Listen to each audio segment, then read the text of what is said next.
There were 200 people at my husband's funeral.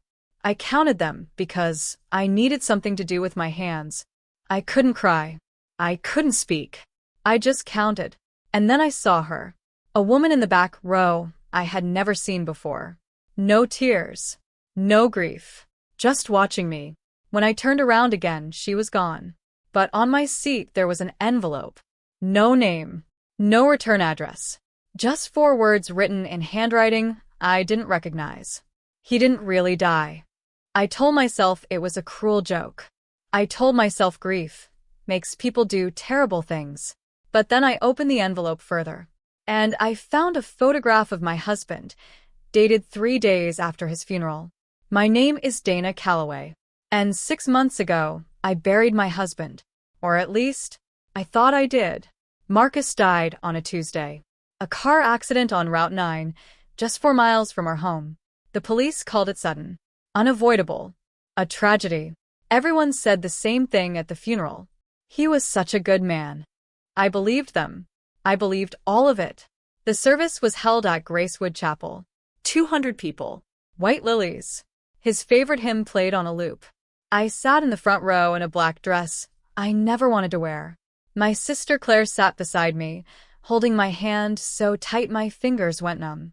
I didn't notice the woman until the final prayer. Back row. Dark coat. Dark hair pulled tight behind her ears. She wasn't crying. Everyone else was falling apart and she was just still, watching me. I told myself she was a co-worker I didn't recognize. Marcus worked in corporate logistics. There were always people I hadn't met. I looked away for 30 seconds. When I turned back, she was gone. The chapel emptied slowly. People hugged me. People brought food I would never eat.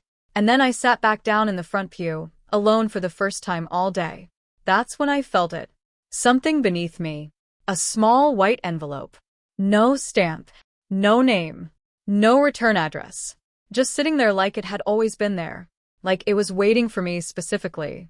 I almost threw it away. I thought it was a prayer card someone had dropped. But something made me open it.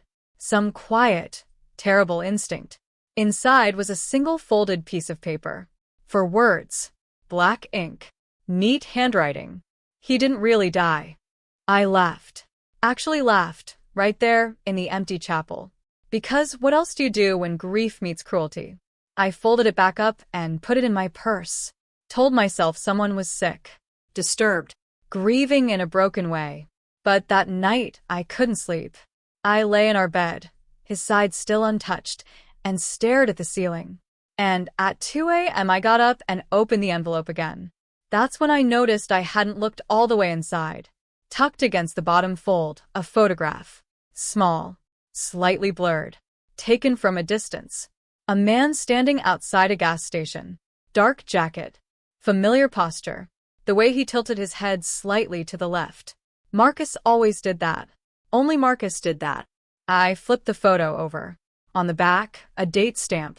3 days after his funeral. My hands weren't shaking. That scared me more than anything. My hands were completely, perfectly still. Like some part of me had already known. Like some part of me had been waiting for this moment since the second the police knocked on my door. I didn't call the police that night. I didn't call Claire.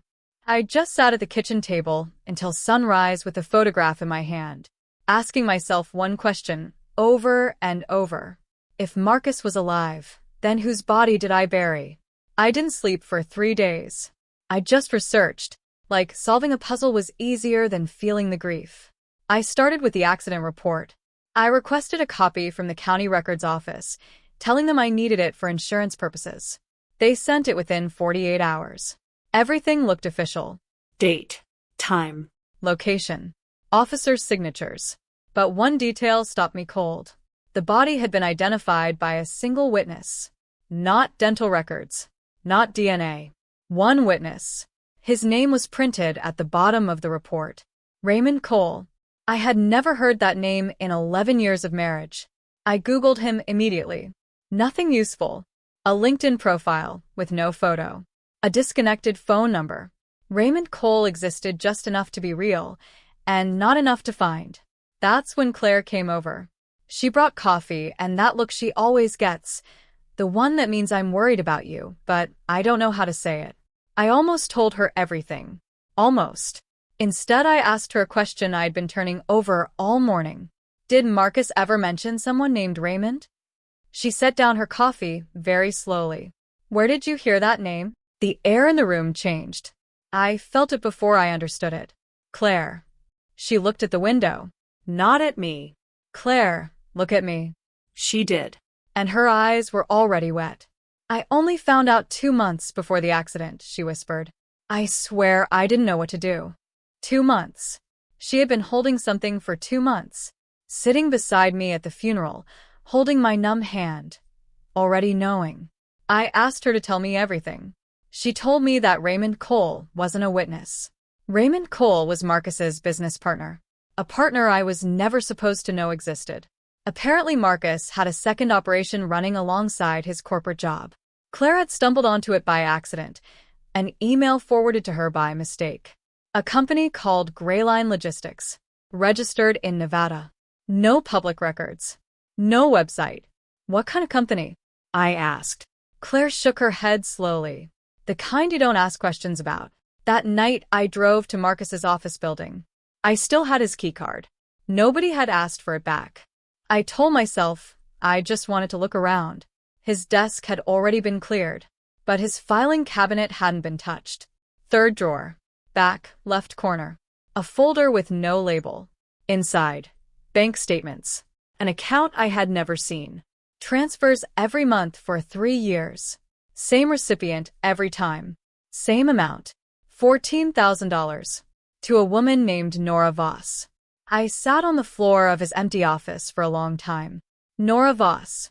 I said the name out loud like it would explain itself. It didn't.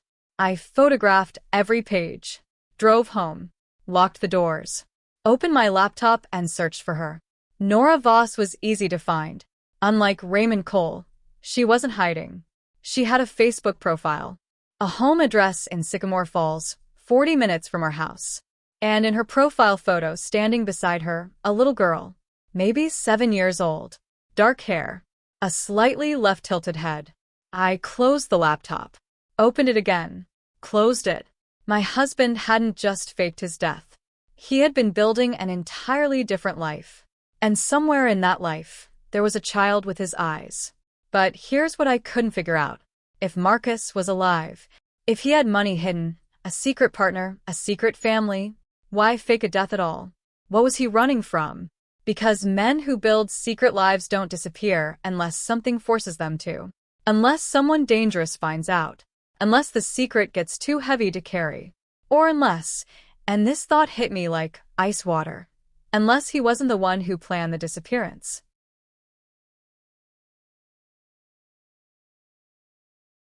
I drove to Sycamore Falls on a Thursday morning. I told Claire I was going to the grocery store. I lied without blinking. Nora Voss lived in a small yellow house on Birchwood Lane. Neat garden. Wind chimes on the porch. A child's bicycle leaning against the mailbox. It looked like a life someone had carefully, quietly built.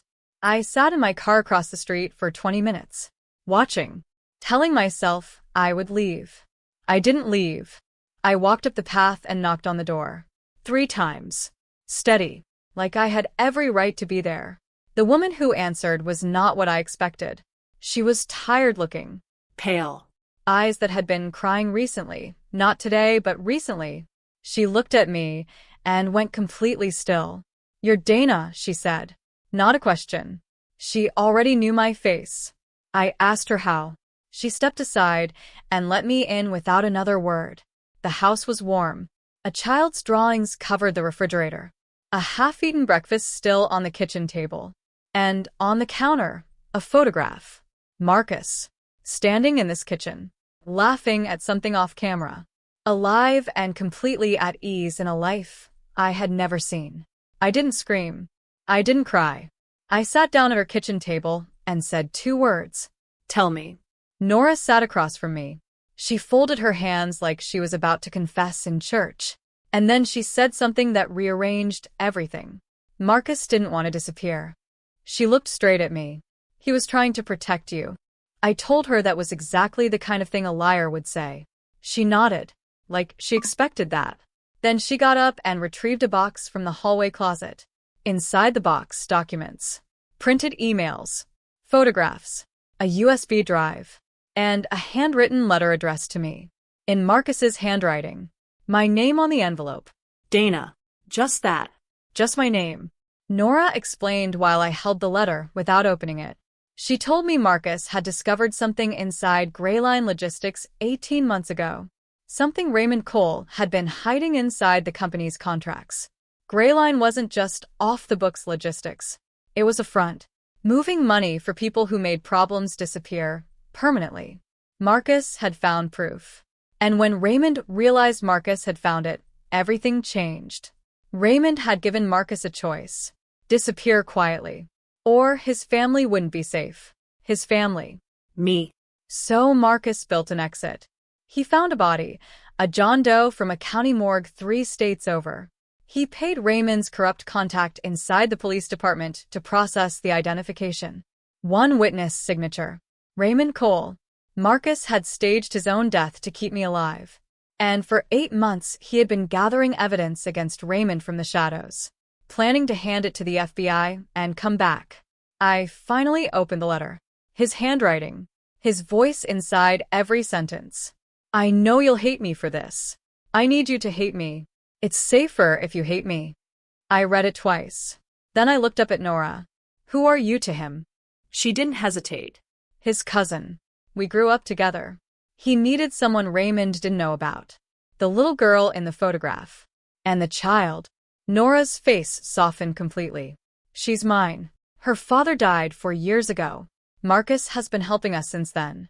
She paused. That's all the money ever was. I sat in that yellow kitchen for 2 hours, letting the story rebuild itself around me. Every lie reframed. Every silence explained. But then I asked the question neither of us had said out loud. If Marcus has been building a case for 8 months. I looked at her. Why hasn't he contacted the FBI yet? Nora's expression shifted. Something behind her eyes tightened. He was supposed to make contact 6 weeks ago. She folded her hands again. Tighter this time. I haven't heard from him since.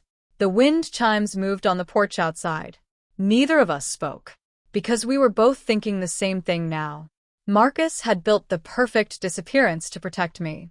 He had spent 8 months building a case that could bring down dangerous men. And then he had vanished again. This time not by choice. I called Claire from Nora's driveway. No greeting. No preamble. Where is Raymond Cole? Silence on the line. Then, Dana, what did you do? I told her everything. Nora. The box. The letter. The 8 months of silence. Claire listened without interrupting. That's how I knew she was scared. Claire never stops talking when she's calm. She only goes quiet when something is very, very wrong. Come home, she finally said. Come home right now. I drove back in 40 minutes. Claire was already at my house when I arrived. Standing on the porch, arms crossed, face pale. She had something in her hand. A phone. Not hers. I found this in your kitchen drawer 3 weeks ago, she said. I didn't know what it was then. I do now. It was a burner phone. Prepaid. Cheap. The kind you buy at a gas station. 1 contact saved in it. No name. Just a number. And 1 unread message. Received 6 weeks ago. The same week Marcus went silent. They know where she lives. Move now or don't move at all. My knees didn't buckle. But they wanted to. Claire said she'd tried the number twice in the last hour. Disconnected. I turned the phone over in my hands, thinking about the timing. 6 weeks ago, the message arrives. 6 weeks ago, Marcus disappears. Same week. Not a coincidence. I plugged the burner phone into my laptop. The model was old enough that it backed up automatically when connected. Files began transferring without asking permission. Photographs. Dozens of them. Surveillance images. Buildings. Documents. Faces. And then 1 photograph that stopped everything. A meeting. 2 men at an outdoor table. One of them was Raymond Cole. I recognized him from his LinkedIn photo. The other man, I had seen his face before. Not online. Not in a file. In person. At the funeral. He was one of the officers who had come to my door the night Marcus supposedly died. Badge. Uniform. Sympathetic eyes. He had held my hand and told me there was nothing anyone could have done. His name was printed on a document visible in the photograph. Detective Paul Mercer. Marcus hadn't just been hiding from Raymond Cole. He had been hiding from the police department Raymond had inside his pocket. Every time I might have called for help, every official door I might have knocked on, Paul Mercer was standing behind it. I sat with that for a long moment. Then I kept scrolling. Near the bottom of the transferred files, a video. 40 seconds long.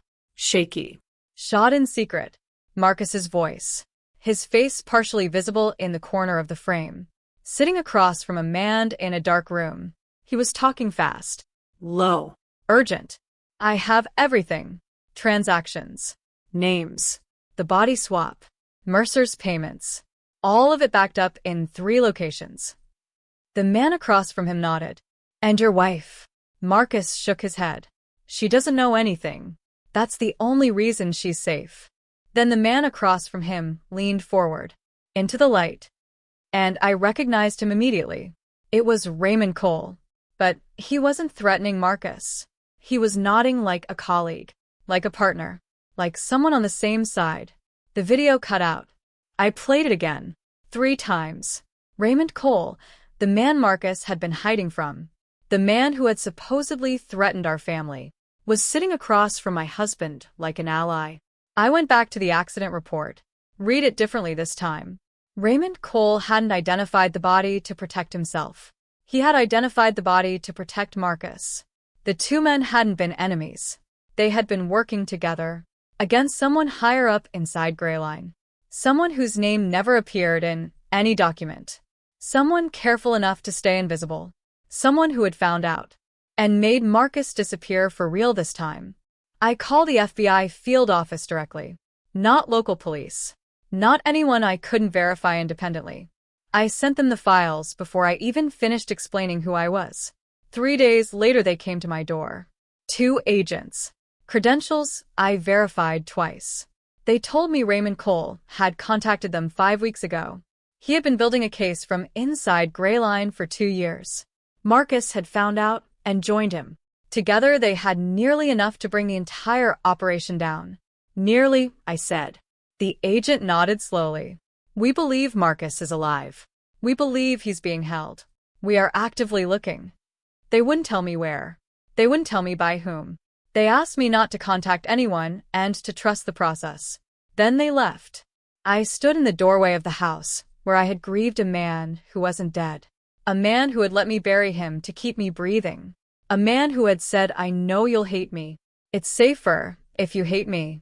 And I thought about the 200 people at his funeral. The white lilies. Claire holding my hand until my fingers went numb.